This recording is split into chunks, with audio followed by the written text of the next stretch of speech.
आपके साथ अपना एक अपने ऊपर ख़ुद पे बीता हुआ वाक़या शेयर करना चाहूँगी। इसलिए कि सुनने में और सुनाने में तो बहुत से ऐसे वाक़यात हैं जो मैं सुनाना चाहूँ तो बहुत ही ज़्यादा जमा हो जाएँगे। लेकिन और कुछ ऐसे वाक़यात भी हैं कि कभी यकीन भी नहीं किए थे कि ऐसा होता भी होगा। लेकिन जब अपने ऊपर गुज़रा तो वाक़ई ऐसा सोचा कि हाँ, ऐसा हो सकता है। ये बात है जब मैं इंटर में हुआ करती थी और गर्मियों का टाइम था। हम लोग किराए के घर पे रहते थे, डबल स्टोरी मकान था, ऊपर वाले घर में हम लोग रहते थे। तो हम 3 बहनें हम लोग एक ही रूम शेयर करते थे और वहाँ पे हमारा एक बेड था, डबल बेड, और एक हमारी कबर्ड थी जो कि एक बड़ी कबर्ड थी और एक छोटी कबर्ड थी जिसमें हमने अंदर अपना सब सामान वगैरह रखा था और ऊपर हमारी बुक्स होती थी यूजुअली। तो जैसे मैंने बताया कि इंटर में थी मैं और मेरा एग्ज़ाम था नेक्स्ट डे केमिस्ट्री का। तो मैं और मेरी छोटी बहन स्कूल में थी, उसका भी एग्ज़ाम था। तो हम दोनों बैठे हुए पढ़ रहे थे अपने रूम में। मेरी बड़ी बहन और मेरी अम्मी छत पे थी। हम लोग छत बहुत फ्रिक्वेंटली यूज़ करते थे उस वक्त। तो गर्मियाँ थी तो इसलिए वो लोग खाने से फारिग होकर ऊपर गई है। तकरीबन 9 साढ़े 9 बजे का टाइम था रात का। अच्छा, मैं अपने बेड पे बैठी पढ़ रही थी और मेरी बहन उस टेबल के पास चेयर रख के पढ़ रही थी। अच्छा, मैं रूम का थोड़ा सा नक्शा बता दूँ। हमारे रूम में एक खिड़की थी जो कि बाहर लाउंज में खुलती थी और एक खिड़की थी जो बाहर रोड की तरफ खुलती, मतलब बाहर की तरफ खुलती थी, और उस बाहर में वो खाली प्लॉट था। तो वो टेबल ऐसे रखी हुई थी कि वो टेबल दीवार के साथ थी और उसके पीछे खिड़की थी और मेरी बहन चेयर लगा के उसकी पीठ थी खिड़की की तरफ। तो वो अपना पढ़ रही थी और मैं अपना पढ़ रही थी। मैं कुछ इक्वेशन सॉल्व कर रही थी तो मेरे नोट्स पे कुछ पानी के छींटे आए। तो मैंने अपनी बहन से पूछा, मैंने कहा, भाई क्या कर रही हो तुम, क्यों पानी फेंक रही हो? तो उसने कहा, मैंने तो पानी नहीं फेंका। मैं दोबारा पढ़ना शुरू हो गई। थोड़ी देर बाद पानी के छींटे दोबारा मेरे ऊपर आए। तो मैंने और झंझला के पूछा, मैंने कहा, तुम आखिर क्यों पानी फेंक रही हो मेरे ऊपर? तो उसने कोई जवाब नहीं दिया। तो मैंने आँख उठा के देखा उसकी तरफ, तो वो चुपचाप बैठी हुई थी और मुझे अपनी तरफ उसने बुलाया इशारे से कि इधर आओ। मैंने कहा, क्या मसला है, मुझे पढ़ने दो, तुम क्यों मुझे डिस्ट्रैक्ट कर रही हो? उसने कहा, तुम जल्दी से इधर आओ। मैं उसके पास उठ के गई। उसने अपनी गोद की तरफ इशारा किया। उसने कहा, देखो ये क्या है? मैंने देखा तो उसकी गोद में बिल्कुल ताज़ा गुलाब की पत्तियां पड़ी थी, जैसे अभी किसी ने बिल्कुल तोड़ी हैं फूल में से, और वो नम थी, जैसे किसी ने उन पर पानी का छिड़काव किया। अब ना उसकी समझ में आए ना मेरी समझ के कि बैठे बैठे उसकी गोद में वो पत्तियां आई कैसे। हमने खिड़कियां चेक की कि खिड़की तो नहीं खुली है, कहीं कोई जवाज़ नहीं था खिड़की से आने की, लेकिन फिर भी एक लॉजिक इंसान बनाता है।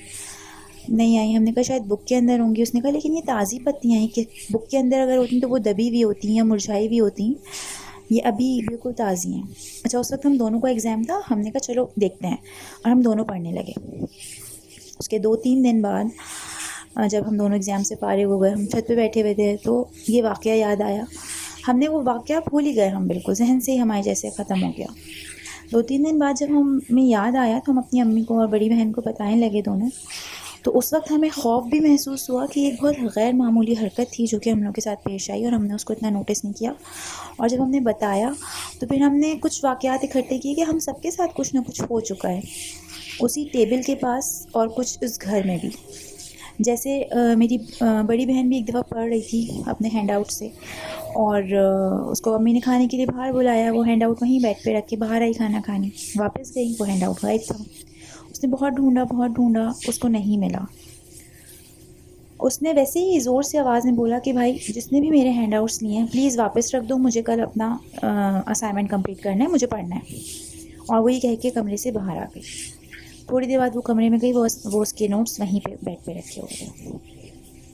उसी टेबल पे मेरी छोटी बहन ने एक दफ़ा अपना 14 अगस्त पे जो बच्चे जाते हैं सेलिब्रेट करते हैं, अपना बैच रखा था। तो वो रात में उसने रखा कि मैं सुबह ये लगा के जाऊंगी। सुबह में वो उठी है और वो बैच वहाँ पे नहीं था। वो ढूंढती रही, रोते रोते स्कूल चली गई, नहीं मिला। वापस आई, वो बैच वहीं पे रखा हुआ था। अच्छा, हम लोग क्योंकि पढ़ रहे होते थे, यूनिवर्सिटी में थे, तो आते थे दोस्त पढ़ने के लिए घर पे। तो मेरी एक दोस्त आई, उसने अपनी घड़ी उतार के उस टेबल पे रखी। वो वज़ू करने गई, नमाज़ पढ़ी, फिर हम लोग काफ़ी देर तक पढ़ते रहे, फिर वो चली गई। वो घड़ी उसी टेबल पे रखी हुई थी। अच्छा, मैंने वो घड़ी नहीं देखी, सामने ही पड़ी होती, क्योंकि मेरी टेबल थी। अगर कोई भी चीज़ ऐसी होती जो मेरे घर की नहीं है, मुझे पता चल जाता, लेकिन मुझे वो घड़ी नज़र नहीं आई। मैंने उसने मुझसे बोला 2-3 दिन बाद कि मैं अपनी घड़ी तुम्हारी टेबल पे भूल आई थी, तो मुझे वो कल ला देना। मैंने कहा मुझे तो कोई घड़ी नज़र नहीं आई। उसने कहा तुम देख लेना। मैं घर आई, मुझे टेबल पे कुछ नज़र नहीं आया। अच्छा, वो घड़ी पड़ी मिली मुझे ड्रेसिंग टेबल पे, तो मैंने उसको जाके नेक्स्ट डे दे दी। मैंने कहा ये उस टेबल पे नहीं थी, ड्रेसिंग टेबल पे थी। कह रही नहीं मुझे अच्छी तरह याद है, मैंने वो टेबल पे उतारी थी। अच्छा, उसने घड़ी पहनी, कह रही है वाह यार 200 तो तुम जैसा। मैंने कहा क्यों, क्या हुआ?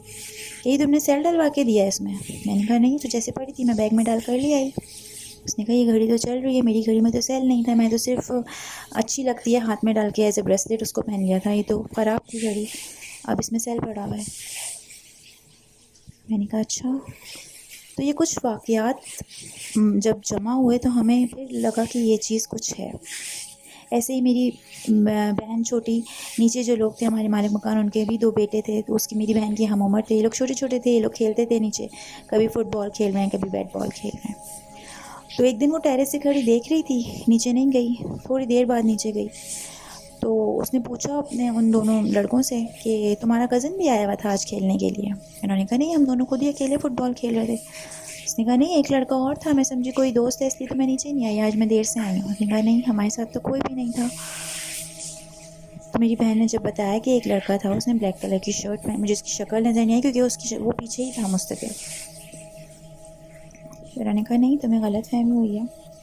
फिर जब हमने अपने मालिक मकान से भी डिस्कस किया, उनकी भी एक बेटी थी जो कि हमारी हम उम्र थी, उसने बताया कि उसने भी अक्सर औकात देखा है कि एक दरवाज़ा था जो अंदर की तरफ आता था मेन गेट से, छोटा दरवाज़ा, वो लॉक रहता था हमेशा, क्योंकि हम सब मेन गेट यूज़ करते थे, छोटा दरवाज़ा नहीं, तो उस पर ताला पड़ा रहता था। लेकिन उसने अक्सर देखा है कि वो दरवाज़ा खुल रहा है और कोई बुज़ुर्ग से आदमी उससे ऊपर की तरफ जा रहे हैं, और वो एक दफ़ा उनके पीछे पीछे तक गई और छत तक गई, लेकिन कोई उसको नज़र नहीं आया।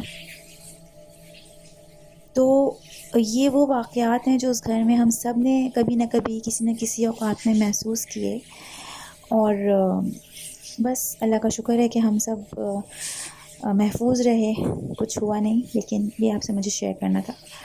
Thank you so much. अल्लाह हाफ़िज़।